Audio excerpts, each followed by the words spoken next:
Hi, this is Ron with Art Gallery Showcase, and we have the extreme privilege of having Sandra Pipken in here today. And I want you to know that I just love your art because I love flowers, I love gardening, and you're like my best buddy today.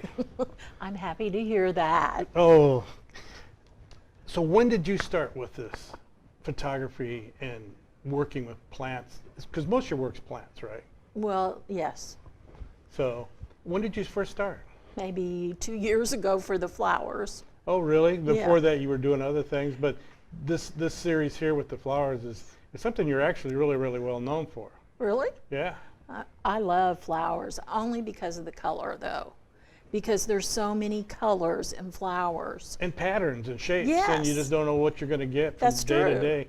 And even when I go to edit, I don't know what I'm going to come up with. And the best part is because the flower keeps growing, and you don't know what it's going to do, going to go to seed. It's got a lifespan of its own, and capturing that is really your talent. Thank you. I appreciate that. Let's look at this first piece. And I like lily pads right off the bat, so. Yeah. I mean, when I saw that first, then you had me hooked, so. So And- where did you shoot this one at? San Diego Botanical Garden. And I was kind of disappointed because I thought I wasn't going to get any good photographs of the lilies or the lotuses, but the photos came out good. Oh, they did. I I love mean, it. for me, they did. Oh, you're being way too modest. But yeah, I love the fact that the lily pads went like this silver gray and Mm-hmm. white, and that's really the hot colors right now. Really? Silvers and grays, yep. And then when you added the pink to it and the green, the contrast, plus we still see the water. It's really a cool piece. Thank you. Let's look at our next one. That one is definitely bright. Where It is this is. at?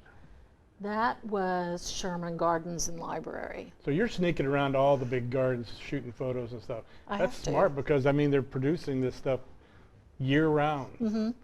And they're absolutely gorgeous It's a good time to be in Southern California for all flowers. the time. Yeah. It's good to be in Southern California.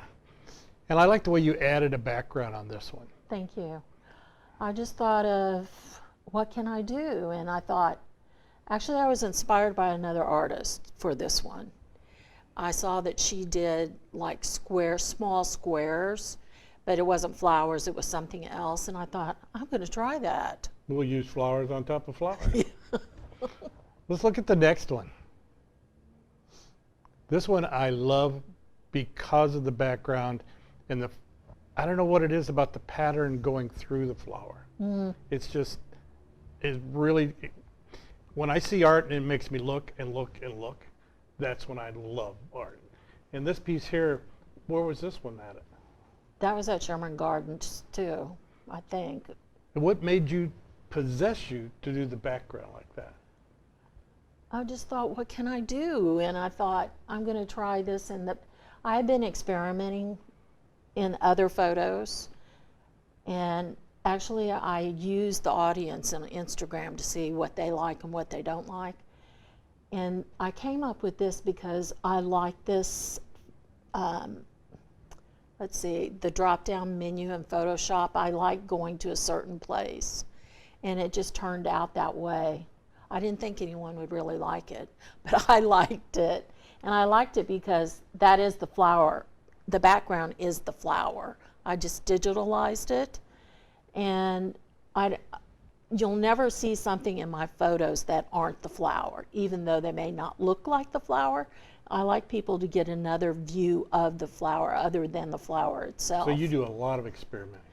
Yeah, I do. If I see I'm really inspired by other artists, like I said before, and if I see something, I'm going to try to not imitate it, but I'll do it in a different way.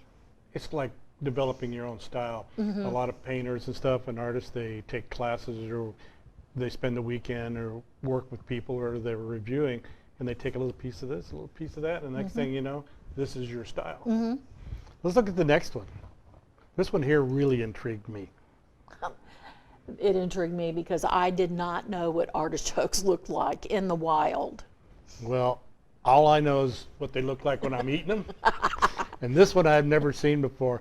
you know, and the flower in it is just amazing. It is, and actually I know didn't really capture that real well because it's somewhat of a metallic lavender.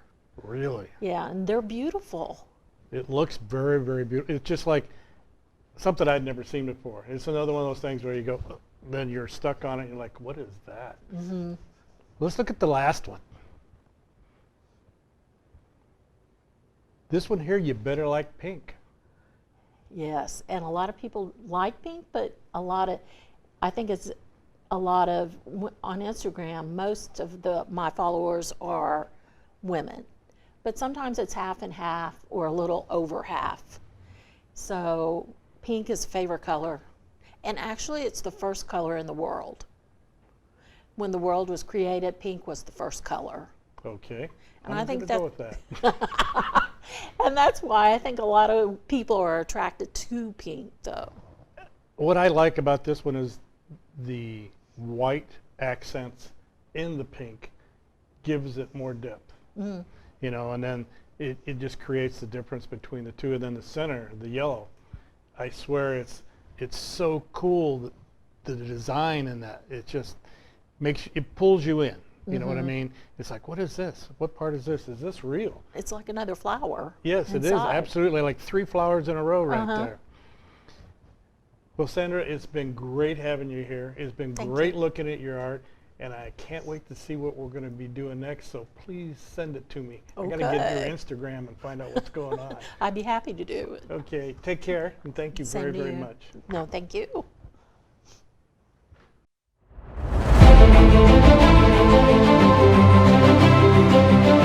Thank you.